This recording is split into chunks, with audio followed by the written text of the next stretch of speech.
Hello Tacticians, it's Nox here, and today we're going to be looking at the next season event calendar for Tacticus. The final piece of the puzzle was given to us by Ratatosk when she announced that the character we can get with the Battle Pass will be Azrael of the Dark Angels. Now, he is only going to be unlockable at Epic Rarity if you buy the Battle Pass. If you don't buy the Battle Pass, it's unfortunate, but you will not be able to unlock him. On the 3rd of May, we will have Brother Jaeger's quest. Now, I don't have him unlocked, but I have seen him used in the arena and in the live PvP tournament, where his active can be used to lock an opposition's character in place. They'll carry on staying there and hitting each other in the face until one of them dies. Normally the opposition. Then, on the 7th, we have the Saga of the Wolfkin, where we can unlock Tajark Weirdbane, the Hound of Morkai.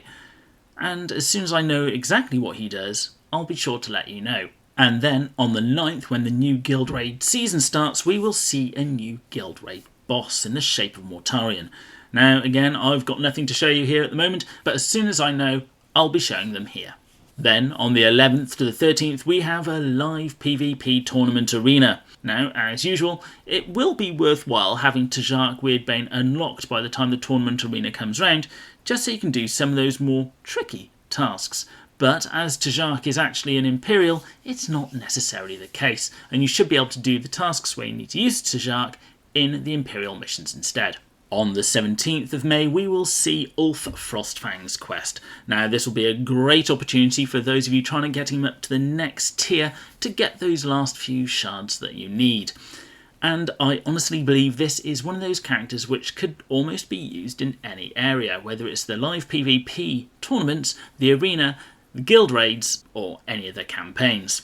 Then, on the 25th to the 27th, we have our second tournament arena of the month. Finally, to round out the month, on the 28th, we have the Philosophies of War for Commander Shadowsun.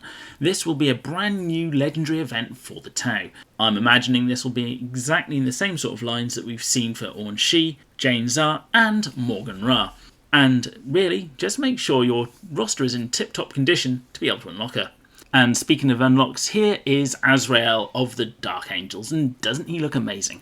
This is courtesy of the Snowprint Creator Program, where I have access to the special development test builds. So if there is any differences between this and live, although I wouldn't imagine there would be any because he will be released next month, at least you now know why. So let's get in and have a look. First on the list is Final Vengeance. So when he dies, if he hasn't been overkilled, he'll do one last strike back against the enemy to try and take them down with him. His second one is he is an Overwatch character. Just as with Calendis and Certus, he'll shoot if anyone comes within range if he hasn't already shot in his turn. He has a plasma weapon which has a range of 2 and a massive 65% pierce ratio, but only one shot, so make them count. He has power weapon close combat attacks, and to be honest, my initial thoughts when you look at these two together is that he could actually be used in quite a few of the legendary events to help you unlock those legendary characters. But enough about that, let's see what he can actually do. The first is a Dark Talon Strike.